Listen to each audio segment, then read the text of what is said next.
항상 대한민국에 정확하고 빠른 소식을 알리기 위한 시스코크입니다. 구독과 좋아요는 영상 제작에 큰 힘이 됩니다. 요즘 한국산 무기를 희망하는 나라들이 점점 많아지며 시기 질투하는 세력들도 덩달아 생겼는데요.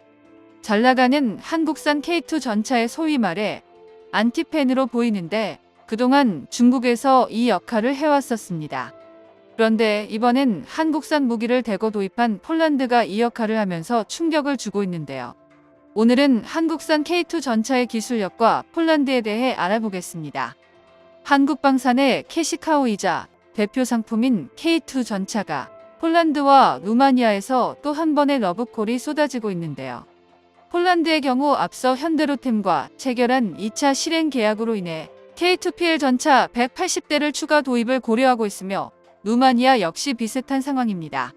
앞서 4일 폴란드 군사 전문가 야로스와프 볼스키는 자신의 SNS를 통해 폴란드 정부가 K2PL 전차 180대 추가 주문을 계획하고 있다며 슬쩍 올렸는데요. 이와 더불어 해당 소식이 전해진 날 한화 시스템이 폴란드와 K2 전차 180대 2,600억 원 규모에 달하는 사격 통제 시스템을 공급하는 계약을 맺었다는 소식을 밝히며 팩트였다걸 알게 되었습니다. 사격 통제 시스템은 전차의 두뇌로 불리며 사격 통제 컴퓨터, 호수 및 전차장 조준경, 열상 잠만경, 레이저 경보 장치 등으로 구성되는데요. 특히 사격 통제 컴퓨터는 포탑 내부의 주변 장치들과 연동해 포와 포탑 조준경 제어, 탄도 계산, 자동 추적 기능을 수행해 화력 체계를 통제하고 미사일에 대한 기민한 대응으로 전차의 생존성을 향상시키는 역할을 합니다. 특히나 폴란드 K2PL에 탑재될 한화 시스템의 사격 통제 시스템은 기존의 문제점을 보완한 업그레이드 버전으로 강력한 공격 능력을 탑재해 폴란드의 요구사항을 충족시킬 예정인데요. 실제로 기존의 K2는 전차의 눈으로 불리는 조준경으로 2세대 1차원 배열 열상 검출기를 이용했었지만 화질이 다소 떨어지고 시야각이 좁다는 단점이 있었습니다. 또한 사격 직후 조준경 화면이 출력이 떨어지는 등 노이즈와 블랙아웃 현상이 발생하는 단점이 존재했는데요. 이러한 문제점을 개선하기 위해 1차원에서 2차원 배열 열상 검출기로 바꾸고 전자광학 장비와 전자부품도 새롭게 설계했습니다. 이 때문에 앞서 이용했던 것보다 더욱더 뛰어난 조준경을 확보함으로써 K2 전차의 눈이 훨씬 더 예리해졌습니다. 사실 한국은 전자공학 기술에서 선두에 있는 만큼 사격 통제 시스템 분야에서도 미국산 M1 에이브람스나 전차의 강호, 독일산 레오파르트 2 등과 견주어봐도 비교가 되지 않을 정도로 높은 경쟁력을 확보하고 있던 상태입니다. 이런 가운데 폴란드형 K2PL 탑재될 업그레이드 사항이 추가로 더 있다는 소식이 들려오면서 폴란드의 마음을 훔치고 있는데요. 실제로 HD 현대 인프라코어는 출력 1500마력 배기량 27리터 12기통 트윈터보 디젤 엔진을 K2 전차에 공급하기로 했는데 이를 위해 사업비만 1,500억 원을 투입한다고 합니다. 이를 통해 엔진 생산 시설을 구축하는 한편 연구개발 설비에 투자해 한국방산의 진가를 드러내겠다는 전략인데요. 이뿐 아니라 HD 현대 인프라코어는 차세대 K2 전차에 탑재될 1800마력급 엔진을 개발해 중량을 크게 줄이는 등 장비 개량을 끊임없이 착수해 기동성을 대폭 강화하겠다는 전략도 내놓은 상태입니다. 이렇듯 K2 전차는 경량화와 강력한 공격 능력으로 폴란드와 루마니아의 요구사항을 충분히 충족시키면서 열렬히 환영을 받을 것으로 보이는데요.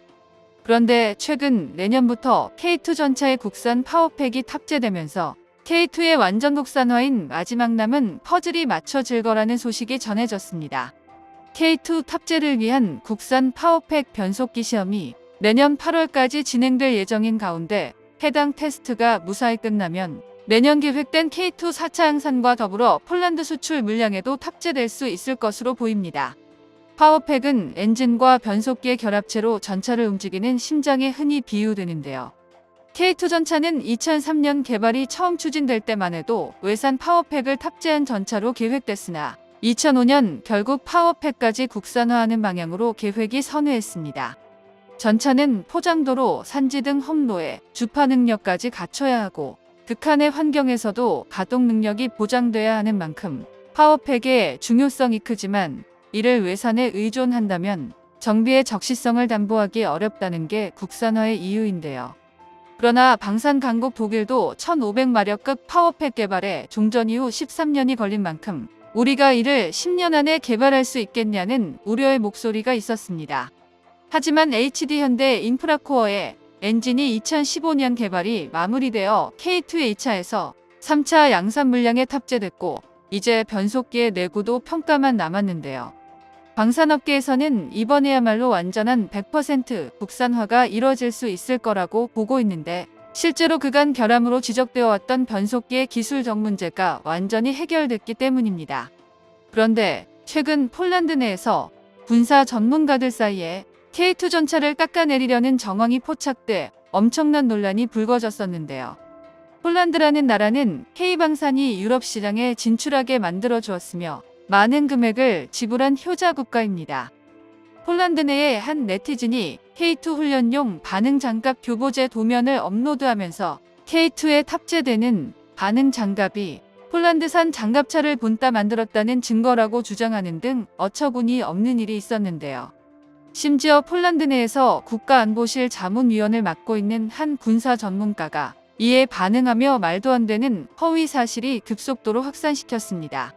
실제로 폴란드 군사 전문가 야로스와프 볼스키는 SNS에 폴란드와 한국의 반응 장갑을 비교하는 사진을 업로드하며 한국은 폴란드로부터 빼돌린 물건을 이름만 변경해 폴란드에 판매하려 하고 있다는 억지 주장을 펼쳤는데요. 폴란드 군사 전문가는 반응 장갑 체결 방식을 가져왔다고 주장하고 있는데 알고 보니 반응 장갑의 볼트와 너트 구조를 사용한 방식이 자신들과 같다며 한국산 K2가 폴란드 부품을 베낀 전차라는 주장을 펼친 겁니다. 그런데 사실 반응 장갑은 어떤 소재를 사용했는지가 가장 중요한 요소로 고정 방식을 어떻게 했냐는 건 그다지 중요하지 않습니다. 게다가 2023년 ADD에서 특허 출원한 반응 장갑 모듈 고정 방식을 보면 볼트와 너트가 사용된다는 사실을 빼면 폴란드와 완전히 다른 구조라는 걸 단번에 파악할 수 있습니다. 다시 말해서 이는 명백한 거짓 정보인데요. 대한민국이 폴란드와의 방산 협력을 위해 이런 루머에 단호하게 대응해야 할 필요성이 있어 보입니다. 현재 유럽 시장에서는 한국산 무기의 빠른 납기로 인해 서로 구매하려고 줄을 서고 있는데요. 폴란드 역시 현재 받은 K2 전차에 만족할 게 아니라면 후회할 행동을 하지 않기를 바랍니다. 정보가 도움되셨다면 구독과 좋아요 부탁드립니다. 이상 시스코크입니다.